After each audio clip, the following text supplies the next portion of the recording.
Google ಮ್ಯಾಪ್ದಾಗ ಇಲ್ಲಿ full ಹೊಳೆ ಐತೆ ಹೊಸ ಐತಿ, ಬಟ್ ಇಲ್ಲಿ ಒಂದು ಹನಿ ನೀರಿಲ್ಲ ಎಲ್ಲಿ ಅವ್ರ ಮೇಲೆ. ಎಲ್ಲ ಇನ್ನೂ ನೈವು ಡ್ಯಾಶ್ ಸ್ಟಾರ್ಟ್ ಆಗಿಲ್ಲ, ಬಟ್ ಎಲ್ಲ ನೀರು ಬಿಡೋದು.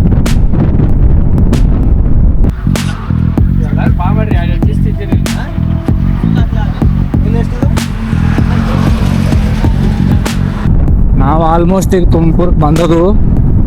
ಇಲ್ಲಿ ತುಮಕೂರ ಹೈವೇ ಅಂತೂ ಬೆಂಗಳೂರಿಂದ ಬರ ಒಟ್ಟ ಸುದ್ದಿಲ್ಲ, ಕನ್ಸ್ಟ್ರಕ್ಷನ್ ಸಿಕ್ಕಾಪಟ್ಟೆ. ಬಟ್ ಅಂದರೂ ಒಂದು ಲೆವೆಲ್ ಓಕೆ. ನೈಟ್ ಎಲ್ಲ ಬರ್ತಂದ್ರೆ ಜಾಸ್ತಿ ರಿಸ್ಕ್ ಇರ್ತೈತಿ, ಯಾಕಂದ್ರೆ ಹೆವಿ ವೆಹಿಕಲ್ಸ್ ಟ್ರ್ಯಾಕ್ ಹೋಗಿರ್ತಾವಲ್ಲ. ಸೊ ಈಗ ಡೈರೆಕ್ಟ್ ಸಿದ್ಧಗಂಗಾ ಇನ್ಸ್ಟಿಟ್ಯೂಟ್ಗೆ ಹೋಗ್ಬೇಕು. ಅಲ್ಲೇ ನಮ್ಮ ತಂಗಿಗೆ ಭೇಟಿ ಆಗಬೇಕು, ಅಲ್ಲೇ ಸ್ಟಡಿ ಮಾಡತ್ತಾಳು.